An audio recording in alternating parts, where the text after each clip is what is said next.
ওরা বলে না বিদেশের দেশগুলো অনেক সুন্দর, বলে গল্প শুনুন না ওদের কাছে। ভাই ওদের দেশটা যদি সুন্দর হয়, ওকে জিন ভূতে এসে দেশ বানায় দিয়ে গেছে, ওদের দেশে ওই দেশের মানুষই তো দেশ সুন্দর করেছে, করেছে না? আপনাদের হয়তো কেউ কেউ, আমি জানি না, আত্মীয় স্বজন নিশ্চয়ই আছে যারা বিদেশে আছে, আছে না এখানে নিশ্চয়ই অনেকে আছেন আত্মীয় স্বজন বিদেশে আছে। কার কার আত্মীয় স্বজন বিদেশে? তুলেন তো, হাত তুলেন তো। এই যে অনেক মানুষের আত্মীয় স্বজন বিদেশে। আত্মীয় স্বজনের সাথে যখন কথা হয়, ওরা বলে না বিদেশের দেশগুলো অনেক সুন্দর, বলে গল্প শুনুন না ওদের কাছে। ভাই ওদের দেশটা যদি সুন্দর হয়, ওকে জিন ভূতে এসে দেশ বানায় দিয়ে গেছে, ওদের দেশে ওই দেশের মানুষই তো দেশ সুন্দর করেছে, করেছে না? ওদের তো জিন এসে দেশ সুন্দর করেনি, ওই দেশের মানুষই তো ওদের দেশকে গড়ে তুলেছে, তাই তো? ওরা পারলে তাহলে আমরা কেন পারবো না? আমরাও ইনশাল্লাহ পারবো। এই দেশের মানুষই ৭১ সালে যুদ্ধ করে এই দেশ স্বাধীন করেছিল। এই দেশের মানুষই সালে আন্দোলনের মাধ্যমে এই দেশের ছাত্র জনতা এই দেশ থেকে স্বৈরাচার বিদায় করেছিল। কাজেই এই দেশের মানুষই শহীদ দেওয়ার সময় এই খাল খননের মাধ্যমে, পানি সরবরাহ বাড়ানোর মাধ্যমে এই দেশ থেকে খাদ্য উৎপাদন দ্বিগুণ করে দেশ থেকে বিদেশে খাদ্য রপ্তানি করেছিল।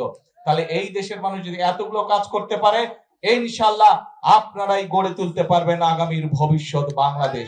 শুধু আমাদেরকে পরিকল্পনা করতে হবে এবং আমাদেরকে সতর্ক সজাগ থাকতে হবে যে বিভিন্ন রকম কথাবার্তা বলে কারা দেশে বিশৃঙ্খলা তৈরি করতে চায়, তাদের বিরুদ্ধে আমাদেরকে সজাগ থাকতে হবে। পারবেন? কে পারবেন? খেয়াল রাখতে হবে। অনেকে আছে মিষ্টি মিষ্টি কথা বলে কিন্তু বিভ্রান্ত করতে চায়, কিন্তু আমাদের রাজনীতি হচ্ছে কৃষকের উপকার করা। আমাদের রাজনীতি হচ্ছে মা বোনদেরকে স্বাবলম্বী করে তোলা। আমাদের রাজনীতি হচ্ছে এলাকার মানুষ, দেশের মানুষ, গ্রামের মানুষ কিভাবে ভালো চিকিৎসা পেতে পারে সেই ব্যবস্থা গড়ে তোলা। আমাদের রাজনীতি হচ্ছে আমাদের সন্তানেরা, ভবিষ্যৎ প্রজন্মেরা কিভাবে লেখাপড়া করে মানুষ হতে পারে, সেটি হচ্ছে আমাদের রাজনীতি।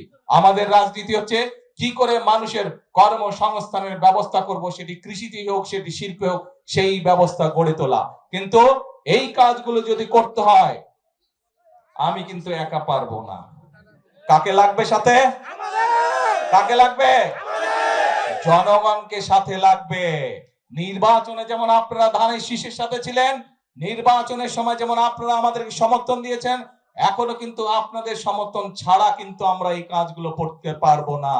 জনগণের সমর্থন ছাড়া দেশ উন্নয়নের কাজ করা সম্ভব নয়। জনগণ সমর্থন দিলে, কারণ আমরা বিশ্বাস করি জনগণই হচ্ছে আমাদের সকল ক্ষমতার উৎস, এবং সেই জন্যই জনগণের সমর্থন, অর্থাৎ এই দেশের মালিক কারা? কারা দেশের মালিক? জনগণ। জনগণ কারা? কারা? জনগণ। হ্যাঁ, নিজেকে দেখা বলেন আপনারা এই দেশের মালিক হচ্ছেন আপনারা। কাজে মালিক যদি সাথে থাকে, তাহলে আমরা ইনশাআল্লাহ করে তুলতে পারবো, যে কোনো পরিকল্পনাকে সফল করতে পারবো। সেই জন্য আসুন, আজকে শুরু হোক এই খাল খনন কর্মসূচি আমরা উদ্বোধন করেছি। এই খাল খনন কর্মসূচির মাধ্যমে, এই খাল খনন কর্মসূচির মাধ্যমে আজকে দেশ গড়ার কর্মসূচির কাজ আমরা শুরু করলাম ইনশাআল্লাহ।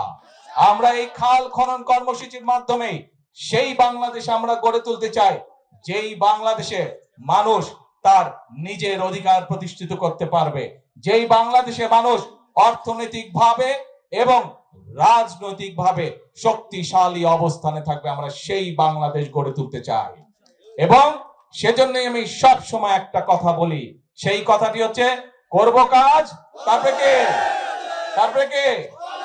গর্ব দেশ। সবার আগে, সবার আগে ভাই ওই যে দূরে যারা আছেন, সবার আগে কে? বাংলাদেশ। আসুন আমরা আমাদের সেই বাংলাদেশকে গড়ে তুলি। আজকে এই যে খাল কাটা কর্মসূচি, এটি হোক আমাদের প্রতিজ্ঞা, এটি হোক আমাদের শপথ।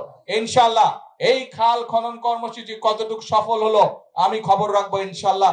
আবার আমি এই খাল খনন যখন শুনবো যে এই খাল 12 কিলোমিটার খাল কমপ্লিট হয়ে গেছে, ইনশাআল্লাহ আমি দেখতে আসবো এই খাল খনন কর্মসূচি কতটুকু।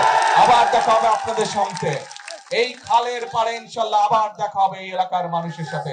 সেই পর্যন্ত ইনশাআল্লাহ ভালো থাকবেন। এই কর্মসূচিকে সকলে মিলে ইনশাআল্লাহ সফল করবেন। আল্লাহ হাফেজ। বাংলাদেশ জিন্দাবাদ।